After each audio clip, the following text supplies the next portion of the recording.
Sometimes when we apply a force to an object, it is enough to change the shape of the object. When we say a change is elastic, we mean that it is changing in a predictable way, and also that the fundamental structure of the object doesn't change. Think about a rubber band. If we pull the ends, the rubber band stretches. If we let go, the rubber band goes back to its original shape. Now there is a point where if we pull the rubber band too hard, we lose the elasticity, but at this point we are going to be very careful about not doing that.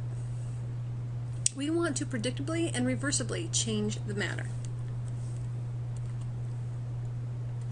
Take a cylinder of some material that starts out at some initial length, L0.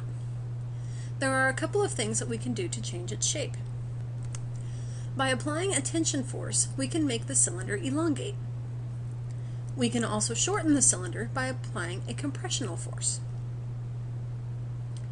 So how much force does it take to change the length of the rod of material? Hopefully it is pretty apparent that the more force you apply, the more distortion occurs.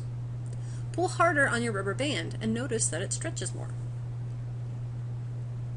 So the change in length of our rod is going to be proportional to the force applied. The initial length of the object will also have an effect on the force you need to distort it. Take your rubber band and stretch it from both ends. Compare that to if you hold one end in the middle. It's more difficult to stretch the smaller rubber band than it is the longer one, so the force is inversely proportional to the initial length. The longer an object is to begin with, the more distortion will occur. The cross-sectional area also plays a part in how much you can change an object. A skinny rubber band will stretch easier than a thicker rubber band, so we have several things that we can define in proportion to the change in length of an object. Now, a proportional relationship can always become a mathematical equation if we can define that relationship. To make this a mathematical expression, we use Young's modulus as our constant. Young's modulus describes a substance's resistance to distortion. So a larger value will mean that the substance will not want to return to its initial shape after it has stretched. We can look at a few values for different substances and see how they compare to what we know about each substance. For example, cast iron has a value of 100. Have you ever tried to stretch cast iron or bend it? You could run over it with a tractor and I think it would probably retain its initial shape. However, look at a tendon. It has a value of 1.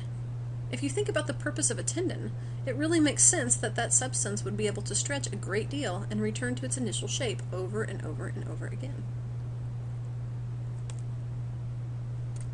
Now sometimes the force gets applied in such a way that the top shifts and the bottom stays in place. This type of distortion is referred to as shear deformation. So the force applied to the top of the object causes it to bend away from the base all the way to the top.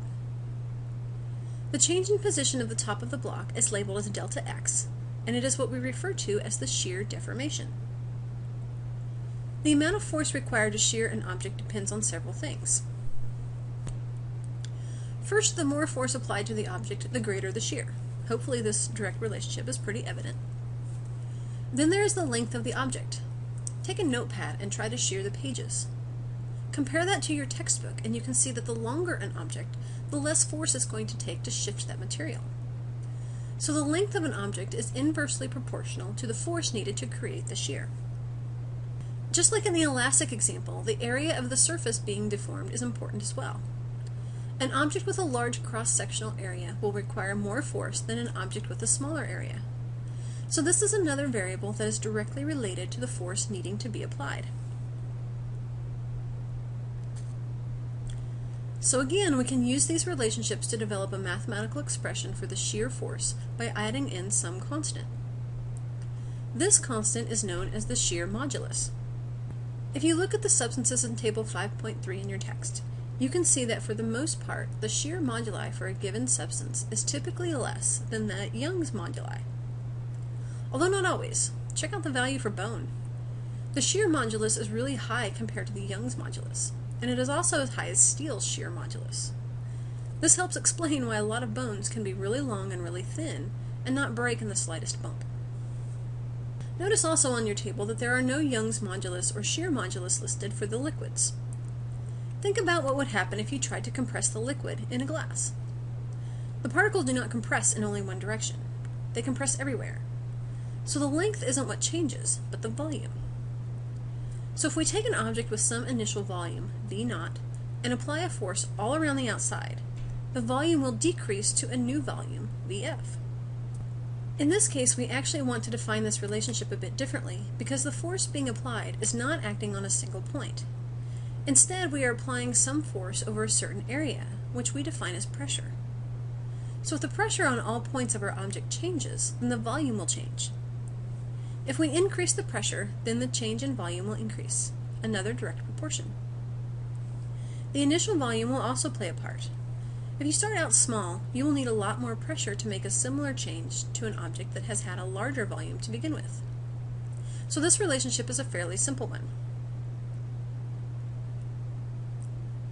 We end up with delta P, or the change in pressure, is equal to the change in volume divided by the initial volume multiplied by the bulk modulus. Now if we look carefully at each of our new constants, we can pick out some similarities. We can determine the units for Young's modulus by moving the area to the denominator on the other side, and the length units cancel out. So we are left with newtons per meter squared. The same thing happens with the shear modulus. Newtons per meter squared is left when you cancel out the x and the L units. Finally, the bulk modulus ends up also being equal to just the pressure units. So we have this relationship between all of our constants that are all of the units of pressure. This lets us define these situations under the banners of stress and strain. Stress is defined as the applied force per unit area, while strain is how that system actually responds. So when we talk about the modulus, whether it be the shear modulus, the bulk modulus, or Young's modulus, those are all relationships between how much force we are applying and the strain on the system. So stress divided by strain is equal to the modulus for that particular substance in that particular situation.